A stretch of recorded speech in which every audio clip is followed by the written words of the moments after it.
Good day. All praises go to Jesus Christ, and I came to tell you about how I came to Jesus Christ. Let me start where I need to start. When I was younger, me, my mother, my father, my brother, we went to Disney.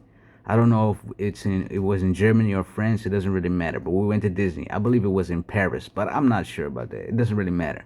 What matters is this. My father he smokes weed. I don't know if he still smokes weed because I haven't seen him in a long time. But he smoked weed. During this trip, he could not smoke weed, so he got withdrawals. Naturally, he was quickly agitated and quickly irritated. So, that's normal for people who are addicted to substances. When we were there, he got so agitated that he grabbed a knife. He wanted to stab my mother. So naturally, my mother's traumatized by this guy. I don't even blame her. As this guy is really he really is just wow. What a crazy guy. And that's putting it politely. Because he really is a piece of ish. But whatever. This is the type of person my father was. On top of that, he always responds to things with anger, rage, cursing. And sad to say, it rubbed off on me. But we'll get to that in a bit, right? When I was 5, my parents got divorced. Before we get to this point, there's another little story. I remember when it was my birthday, when my parents were not divorced yet. It was my birthday, and we had set up a time and a date, and the time was 7 p.m. And we all know family members are often late. Not all, but some of them are always late, 15 minutes, 20 minutes. But after 10 minutes, my father already wanted to leave. He didn't want to wait for anybody. And this is coming from a guy that is always late, 20 to 30 minutes. He is always late, regardless of what it is. You need to bring us to school. He's late. You need to go to work because my grandmama had a restaurant. He need to go to work. He's late. He's just always late. And when someone else is late, he gets mad at it. That's the kind of person my father is. So it was 7:10, and he wanted to go home. I wanted to wait, but he wanted to go home, so we went home. When we got home, one of my nieces called me. She said, what do you want to do? It's your birthday. Okay, my father this and my father that. And she reiterated the question again. What do you want to do? And then I told her, I want my family members on my birthday. I like that. I like having people around me on my birthday. I enjoy that. So, my family members came, and that's that. When I was 5, my parents got divorced. From this moment on, I've noticed that my mother, she treats me like a piece of trash, like a dog. I couldn't really understand why she did this at this moment when I was 5. I understood it a little bit later. And the reason why she does it is because, I remind her of my father, because in my face I look like him. I can understand that. I used to hate myself too. I used to hate my father too for how he was. I used to hate myself too for looking like him. But the thing is that my mother treated me like my father just because I look like him. I was never like him. I wasn't born that way. I was made that way. And my mother treated me like him because I look like him. But she treated my brother like a saint because he looked like my mother's side of the family. Everything was always my fault as well, And 3 out of the 10 times it was my fault. But 7 out of the 10 times it was not my fault. And I still got the blame. It's because she hates me. My brother knows this, and he takes full advantage of the situation and always blames me, and my mother got mad at me. It's easier for her to lash out towards me because she has a lot of pent-up hate towards my father that she rather projects upon me. Because, it's her way of expressing the internal hate that she has for my father. But you should not do that to your child. What's wrong with you? But anyways,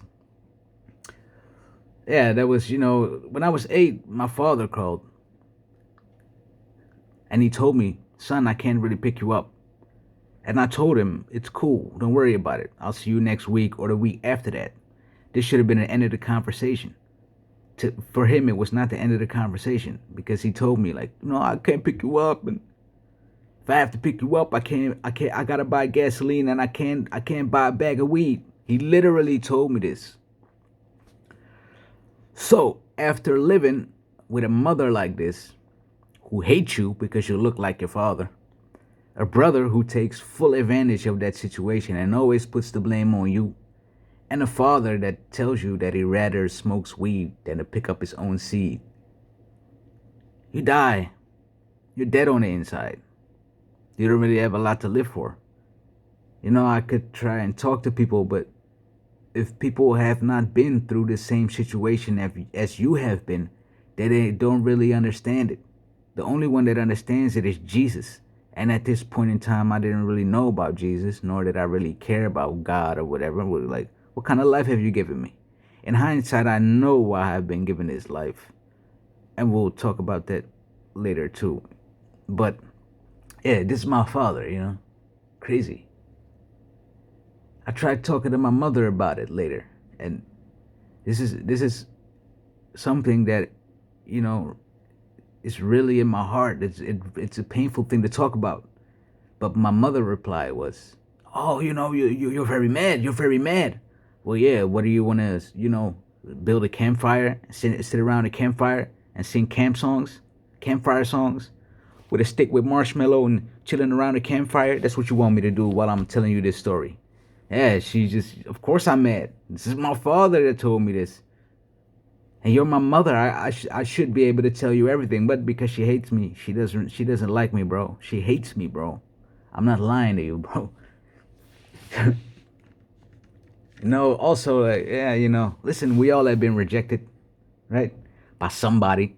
Could be a friend. It could be, when you have a person of interest, like when you try to talk to a female as a male, or as a female, you're interested in a guy, but the guy's not interested in you. Or as a male, you're interested in a female, but the female's not interested in you. You get rejected. But imagine that the first time that you're rejected is by your own mother. That's a recipe for disaster.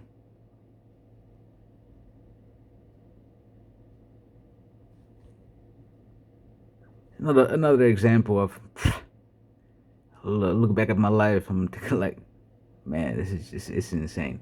But another example, I remember one time my mother had a friend of her. She invited a friend of her over, and my mother was annoying me like she always does. She always wants to argue with me, have discussions with me, because in her mind she is expressing herself towards my father, not towards me, but towards my father. So I get annoyed. She was already annoying me for an hour, and the fact that I had endured her nonsense for an hour, that pretty much proves it. It's just out of respect for my mother. That's my mother. So she annoyed the living F out of me. I'm trying not to curse because it brings back a lot of bad memories. She annoys me a lot, all right? And at some point I snap. I tell her to shut the F up. And her friend starts talking to me that I need to show a little bit more respect to my mother. Hey, that's your mother. You should show more respect. You can't talk to your mother like this. And part of my mind is like, you're right. I really can't. But another part of my mind is like, well, do you even see how she's treating me? I'm not even doing anything and she's nagging me. Why? Why is she nagging me? Because she hates me. But, friends of your mother are looking at it from a perspective of friends of your mother. They don't look at it as from a human perspective. They look at it from a friend of your mother's perspective. So they will always choose your mother's side. Her friend got up and started coming walking towards me and started to, peck her finger at my pecs. Like, you need to talk to your mother. You need to show more respect. You need to do this. Yeah, I told her, like, listen, you can say whatever you want to say to me. Just don't put your hands on me. That's all you got to do. She continued to do that. So at some point, I defended myself. And I didn't use any violence. I just pushed her hand away with my hand. She starts crying that I hit her. My mother has seen the whole situation. My mother never corrected her friend. You're lying. My son never hit you. No, because my mother hates me. She enjoys that kind of stuff. She enjoys it because now she has a valuable asset that can testify for her that I'm like this. Though you annoy me, you annoyed me for an hour, Mom. You annoyed me for an hour. You annoyed me for an hour. And then when I finally lash out,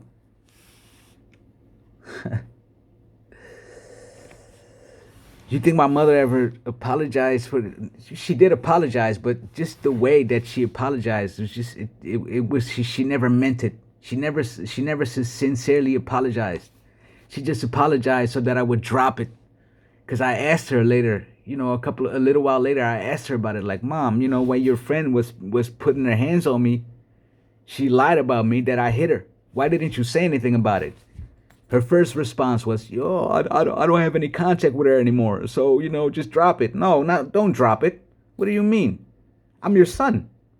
You let somebody who's nobody in our family, you let her lie about me, and you just allowed it all to happen, even though you've seen that I never put my hands on her. I never hit her.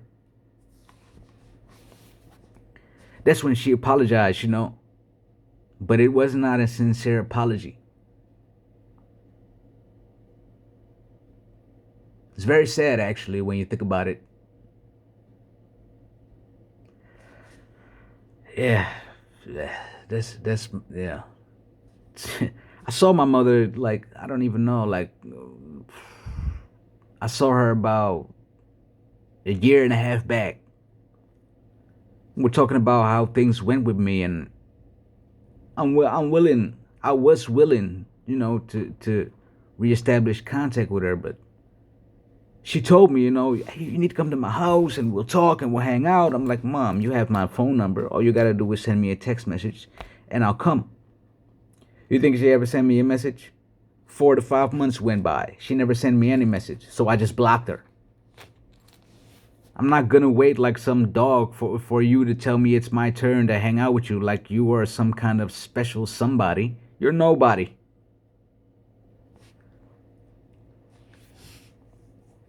Just to show you, listen, the only thing that my mother really apologized for was for kicking me out. And this was the best thing that she ever did for me, because when she kicked me out, I realized, this was a wake up call for me. I'm not lying right now. I'm not being sarcastic. I'm not being cynical. I'm telling you the God honest truth. All right. This was the best thing that she ever did for me. And this is the only thing that she has ever apologized to me for. And why? Because she knows that I would tell her the truth. Like, hey, you did the right thing for me. If you did not do this for me, I would not have this wake up call. I would not realize what it is. I would not see what it is. And I would not try to improve myself, my situation, my life, and blah, blah, blah, blah, blah. You get the idea, right? She knows that I would comfort her. It's not your fault. You did the right thing, Mom. Thank you. That's what I'm literally saying when she apologized. "Oh, I'm sorry for kicking you out. I should have kept you in my..." She knows, bro. That's how well thought out she is. That's how well thought out she is. It's not for her about the apology. For her, it's about she knows that I'm gonna comfort her and tell her that she did the right thing. That's what she wants to hear. That's how well thought out my mother is. And then towards her friend, she plays the victim. Like I did something wrong. Well, in this particular, I did something wrong but yeah, look at my life, man. I don't really care about my life. What should I care about? I got a family member. I got my mother that hates me. I got a brother that takes advantage of the situation. I got a father that rather smokes weed than to pick me up. What do I got to live for? I have no motivation to live. I have no motivation to improve myself, to be a better version of myself. I have no motivation. There is no motivation.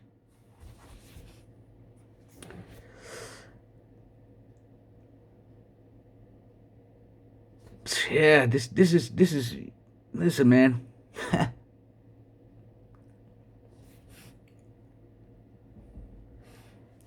Just to say it again, like I've forgiven everybody that ever did me wrong, and when I say what I'm saying right now, I really mean it, bro. Like, I hope everybody that I ever did wrong, whether I was in the right or whether I wasn't wrong, I hope you can all forgive me.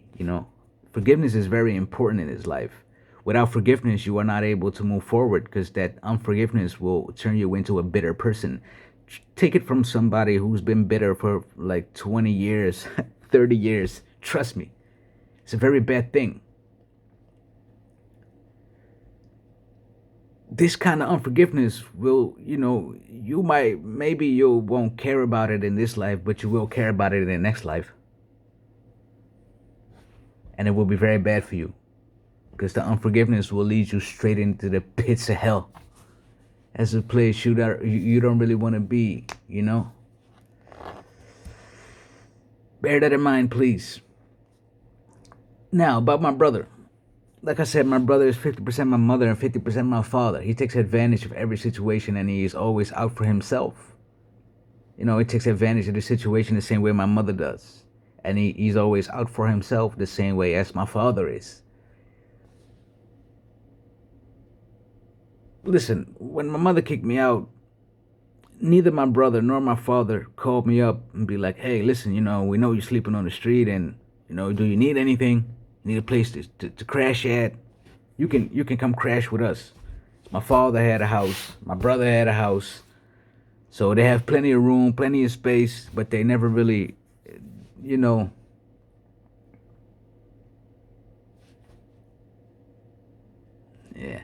The one person that called me was my cousin. He called me, he asked me, where are you? I told him, like, I'm here, here, and here. It's like, listen, I'm gonna be there in an hour. I'm gonna pick you up. You can come and live with me. This was the first person that was sent to by Jesus Christ, and I thank Jesus Christ for this. Shout out to my cousin. Oh, you attempted to save my life. Thank you. I really appreciate it. There was more stories from when I was there, but man, this is just. Before I went there, I was bumming in my own city, and a friend of mine, his name is Mike, he saved me plenty of times from sleeping outside. I remember one time he took me in his home, and his mom, he had an argument with his mama, and his mama, you can't really stay here all the time, and blah blah. And he started, he was screaming at her, he was defending me, he was screaming at her. That's my friend, and if he needs me, I'm here for him, bro. Like, bro, I shed tears, bro, for this guy, bro. Like, he saved my life plenty of times. I can never repay him. Try not to cry. Let's not cry. I've cried enough. What a guy. Legend. Another person sent by Jesus Christ. Thank you, Jesus. These kind of people give me hope. When my cousin picked me up a little while later, my cousin picked me up and took me in, and like, my brother had a big mouth, because he's just like my father. He wants to play the big homie role, right? Yeah, you need to come in. We're gonna teach you how to do this in life, or we're gonna teach you how to do that in life. You're gonna be like us, and you're gonna blah. And I'm thinking to myself, like, man, stop the facade, bro. Like, I don't care about it. We found out that he lost his job because he was stealing groceries from the supermarket that he was working at. We found this out after we found out that he stole things from us and took it to the pawn shop. And then we found a receipt at the pawn shop. We confronted him about it. He ran away. Later he returned.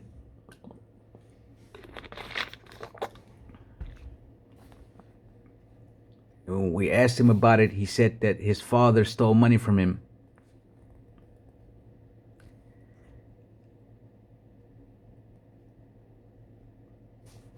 That was his story.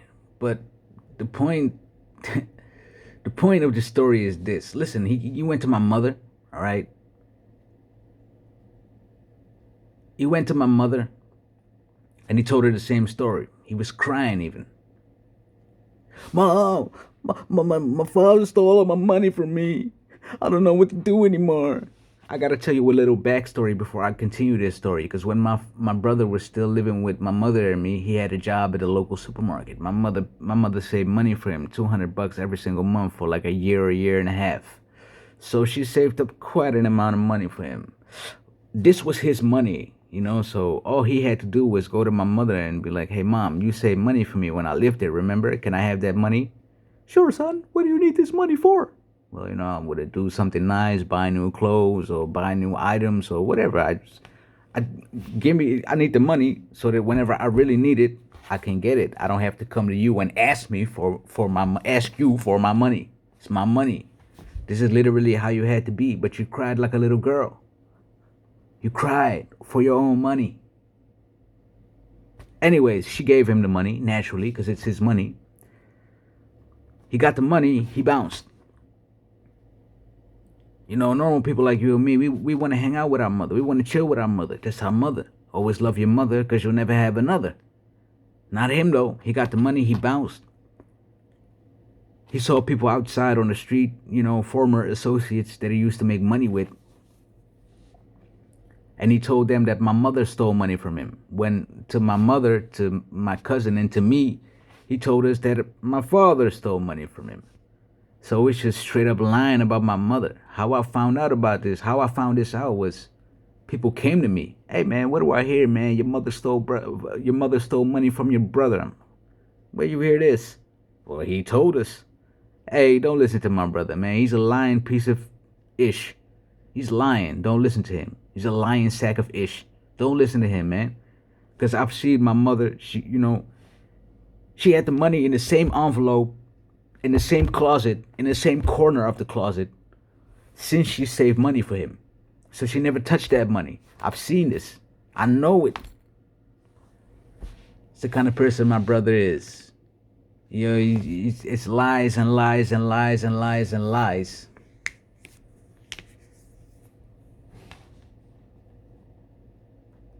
Unbelievable, really.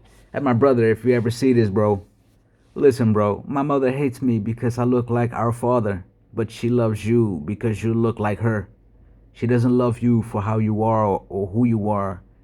Well, who you are, your facial feature wise, you look like her. That's why she loves you. We are in the same predicament. We are just in a different sides of the spectrum. All right? You're loved because you look like her. I'm hated because I don't look like her. We are in the same predicament, just different spectrums. All right? Yeah, this is kind of my life. This is kind of my life. And when I was living with my cousin, we found out that my brother lost his job because he was stealing money, stealing groceries from his job. I was looking for a job too because I was kicked out on the street. I never had a job. The debts were stacking up. I need to get a job to pay off them debts. But I couldn't find a job. I never understood why. But when my cousin confronted my brother, he told him like, "Listen, you're stealing from your job, and your little brother is out there looking for a job. And when they see his last name, they automatically associate it with you because you are family members, and they're not gonna trust your little brother because you have been doing this, and that." And that's when I realized that's why they never wanted to give me a job when I was looking for a job. You know. Later, there was a job available for me, but I had to live back with my mother. And this is another example of how much she really hates me. Listen, I went back to my mother. I talked to her about the job. She agreed. I went back to my mother. I got paid 950 euros a month. From this 950, 800 went to, debt collectors, right? And 120 went to health insurance. So I had 30 bucks a month left. I did this for a couple of months. Friends that I used to hang out with used to pay a lot of stuff for me. My bad. Friends that, they used to pay a lot of stuff for me. So at some point, I'm like, listen, I'm just going to work some overtime. This way I have a little bit amount of money and I can pay some stuff for my friends as well. Maybe get buy a bottle of liquor, buy a bag of weed. Yeah, I smoke weed too. I needed to cope with my life, and I couldn't cope with my life when I was sober. So I had to cope with my life while I was smoking weed. It made me cope with my life. It didn't make me accept it, but hey, it is what it is, like. But for 8 or 9 months, for 8 months, no. Yeah, for 8 months, I've been living like this. 30 bucks a month. My mother noticed this. She sees it. You think she ever gave me anything extra? Never. She loved to see me struggle and, you know, roll like a worm on my belly. She loves to see me struggle like that. She love it. She enjoys it. So, I work overtime. I get the main money from my job, the 950 bucks. I pay off my debts, do everything that I'm supposed to. I need to work one more month after this month. One more month, and then I'm debt free. The other money comes in. The 200 bucks comes in. I believe it was 200 bucks extra overtime. Yeah, 200 bucks came in. So I'm chilling with my friends. I spent like 50 bucks or something like that. So I got 150 bucks left. My mother sees the banknote that I received extra money. She instantly calls me up and she tells me, "Oh, I need to see that money, and I need to have that money right now. Otherwise, you don't have to come home anymore." And I'm like, "Listen, I worked overtime for this money because you never really give me anything extra. So if you are not gonna give me anything extra, and I'm not gonna beg to you for anything extra, that's not how I am. That's not the person that I am. I'm willing to work overtime for this, but I'm not gonna give you any of this. This is my money. I work for this, and I'm paying off all my debts. And if this is the way it is, then I'm not gonna come home. In hindsight, this might not have been the best situation, but listen, man, like, you see that I'm struggling every month. You don't give me anything extra. I'm gonna work overtime. That way I have something extra for myself." And she didn't really like that neither. So, she told me to not come home, and I was like, all right. 2 days later, I went to her house. I gave her the keys back, and I told her there's another 900 bucks left. If you would have just shut up and let me do my thing, I would have had to work for one more month, maybe 5 weeks, 6 weeks, maybe a month and a half, and I would have been debt free. But again, you ruined it for me. You ruined my whole life, and now you ruined this for me as well. All you had to do was just let me be, leave me be, and it would have been gravy. But no, you had to ruin it because you can't really see somebody who looks like your ex-husband be successful at what he does. You can't really see that. You don't want to see that. You can, but you just don't want to see that. The hatred in you is just too big. So I told her, look, the last 900 bucks is on you. You can pay it. She did, though. Me, while I'm confronting her with all of this, she never said anything because deep down she knows that I'm right. All she had to do was shut up. I'm paying my debts, right? I'm living like a slave, 30 bucks a month for myself, right? I'm doing that, right? So what's the problem? What's the problem? I'm trying not to curse, man. I'm really getting annoyed with this. What's the problem? Why do you do this? Because you hate me. Yeah, that's, man, like, my mother. Listen, when I picked up my life, I reestablished contact with her because after that moment, I didn't have contact with her for a year or 2 years or something. So I reestablished contact with her.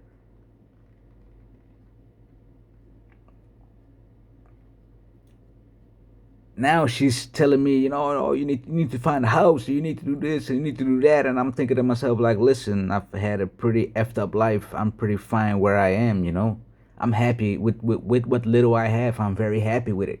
I'm happy just to wake up every single day. I'm happy that I'm able to breathe every single day. Because you never know. It could be over like this. It can be over. And what do you have to show for it? Nothing. But I'm happy where I am. But she kept nagging me. And she even told me, yeah, you need to get a house, and that's your next step in your life. And listen, I saved a lot of money for you so that you can, when you get a house, you can have it, and you can, you can invest it in your house. And I never really cared about it. And she told me the amount was 6,000. A little while later, I, submit my entrance to the list of people who are applying for this house, and I'm on number 1 position. So I took a picture with my phone, I sent it to her on WhatsApp, and I told her, look, Mom, I'm on number 1 position. I'm going to take this house. Can I have the money that you promised me? And she promised me money. Even her sister, my auntie, she told me on the Telegram messenger, she told me, hey, your mom saved a lot of money for you. You know that for your house, right? I'm like, yeah, thanks. I know. She told me too. I know. So even her sister knows about this. I asked her for the money, my mother. I asked my mother for the money. My mother says she never promised me any money. You serious? So you make me go through all this, and then you made promises, and now you're not going to keep them? Yeah, because you don't want to see somebody that resembles your ex-husband to do good things in his life. You just don't want it. Your hatred is too deep rooted, and it's bigger than your own ego. Your ego, not ego, what ego? Your hatred is bigger than your own ego, and that's why you don't want it.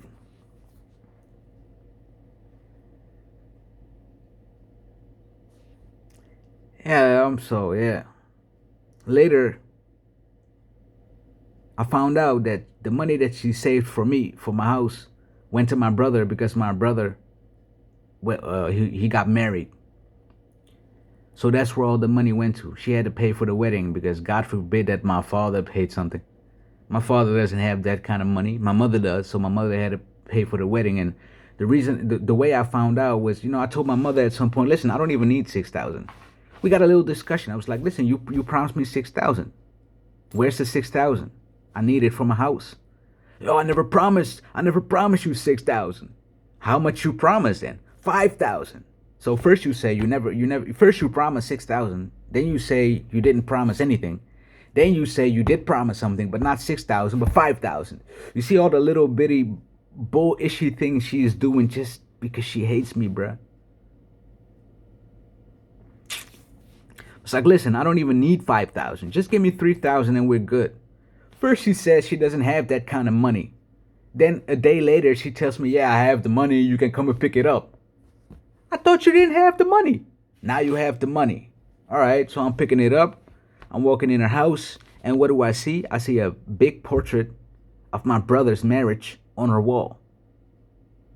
I'm the only child of her that actually always has been there for her. You think I got a portrait on the wall? And I don't want a portrait on the wall anymore. I don't want it anymore. I don't want anything to do with her, to be honest with you. But I should have had a portrait on the wall. Not my brother. The same person that lied about you, that you stole money from him when you never stole money from him. That person.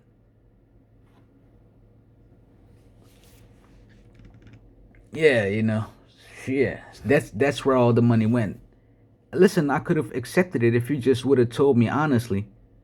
And I would not have signed a contract for the house, and I would not have accepted the house. But I only accepted the house because of you, because you forced me, you nagged me to death about it. Man, I got the money. She wanted to talk to me. I didn't want to talk to her. Can you blame me? I didn't want to talk to her. Where's the money? Give me the money so I can bounce. I don't want to talk to you. I don't even want your money. It's just that I have accepted this house. I've signed a contract. I have to. Otherwise, I would have never taken it from you. It's another little story. My mama paid for my driving license. And I know what you're thinking out there. Hey, that's a good thing, right? No. No. She only paid for my driving license because she wanted to motivate my brother. Not for me. She wanted to motivate my brother. Because she took pictures of me when I had the license and she sent it to my brother. Look, your little brother got his driving license. Why don't you take it? That's the only reason how she uses me, bruh, to motivate my brother. Now this alone proves that I'm worth 100,000 times more than my mother, my father, and my brother combined. That's why she uses me, because I'm able to do stuff. Given the opportunity, I'm able to do stuff. And my brother can't. My brother needs me as a motivation to do stuff. Otherwise, he's not going to do stuff. Anyways, yeah, so a little while later, when I was settled in the house, I reestablished contact with my mother, saying, because like I said again, like, always love your mother because you'll never have another. So I reestablished contact with her. I'm visiting her on a regular. And I'm telling her, like, listen, if my brother ever shows up here, you tell me so that I'm not going to show up here. She agrees with me. Do you think she holds her end of the bargain? Nope. Well, bargain is it's not the right word. Her end of the deal? Nope. Because one time I was there, my brother shows up. My brother greets my mother and then he greets me. He greets my mother and then he greets me.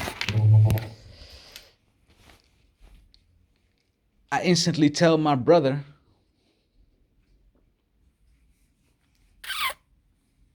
it's my cat. I instantly tell my mother, I instantly tell my brother, like, listen, bro, there's nothing left between you and me anymore, you know? So it's best if we just not talk to each other anymore. And I should tell you something. Normally, I would always get mad. I get angry, I rage, I curse, but not this day. This day I was calm, cool, and collected. And I told him, listen, it's best if we just not talk to each other anymore because there's nothing between us anymore. And what little we have left, we should make the best of that in our lives. Again, I'm proving that I'm worth more than him because I'm showing that I'm the bigger man, the more mature person, and you know I have that wisdom that he doesn't have. My brother, the spoiled little kid that he is, because he always used to get his way, he now becomes agitated and he starts, pacing back and forth and he starts huffing and puffing. And like I said, the old me would have poured a few drops of oil on the fire. But I didn't want no drama. It's my mama's house. I don't want to cause any more drama in my mama's house. I got that, I got that respect. So I'm looking at my mama, I'm telling her like, Mom, I'm gonna throw away your garbage. Be right back. This way I can go outside, get a breath of fresh air in my nose, my lungs, and my mind, and all of that. So I do that. I walk back. My brother walks out my mother's house. My brother looks at me, and he looks at me with this look. And it's not a positive thing to do. It's a negative thing, a derogative way of looking at somebody and degrading. Like I did something wrong, bro. I treated you like a man. I told you like a man. There's nothing between us anymore. The best thing for us to do with what little we have is to make the best of that. Let's just do that. And let's not talk to each other anymore. This is literally how I said it to him. I wasn't mad. I wasn't raising my voice. I wasn't raging. I wasn't cursing. I was being the bigger man. And he started acting like a little child because he was pacing back and forth because he didn't have his way. But, just the point that my mother really, she doesn't have respect for me. She doesn't like me. She hates me. Because I told her, I told her if he comes around here, don't. But she never told me that he was coming because she, in her heart, she wants us to make up. And listen, I used to be willing to make things up, right? I used to be willing to even apologize, even though I was never wrong. But you gotta apologize too. You stole from me, you lied about me, all for your own personal gains. And when you do something wrong, that's one thing. But when you do something wrong and you never apologize and you act like everything is the way it should be, no, bro. I gotta stand on my ground. So my brother walks outside my mother's house. He sees me. He shakes his head in a derogative way, in a degrading way. And I look at him and I just tell him like, listen, why don't you go sit on your daddy's lap and suck his penis? He got mad. What did you say? What did you say? He came running to me. I stood still. I looked at him and you heard what I said. Why don't you go sit on your daddy's lap and suck his... Make it move. My mother heard the screaming, because my brother was screaming and I was raising my voice too. She came outside looking. And I told him, my mother opened the door and I told my brother, like, make you move. My brother turned around and walked away because he knew that day I would kick his ass. I was fed up. I don't want to be like this. This is not how we're supposed to be, but this is my life. This is my life. This is my life, bro. It's my life. My mother hates me. You know how many times she told other family members that I'm always mad and I'm always angry? Yeah, because you annoy me. If you don't annoy me, I don't get angry. I don't get mad. I don't rage. I don't curse. But if you annoy me, and I told other examples, like I told my mother plenty of times, listen, let's not talk about the past. Let's focus on the future, all right? That way we can focus on nice, positive things. We don't have to talk about the negative things from the past anymore. She agrees, and then 2 minutes later, she talks about my past. Oh, you've been through so much, and you've been. Why do you do this, Mom? I just told you, let's not talk about the past, let's talk about the future. I'm being calm, cool, and collected. Oh, you're right, son, you're right, you're right. What do you think she does? What, 2 minutes later? The same thing. Oh, yeah, your father and your brother this, and you. I'm looking at him like, why the F are you doing this? Why can't you just shut up? And at this moment, oh, why are you mad? Why are you mad? You know how that is with these narcissistic people. You know how it is. Crazy insanity. Listen, this video is already 40 minutes long. I gotta end this and I gotta start another one. And in that part, I'm gonna tell you how I came to Jesus Christ. So stay tuned for another upload, alright? God bless you all, man. Have a good day.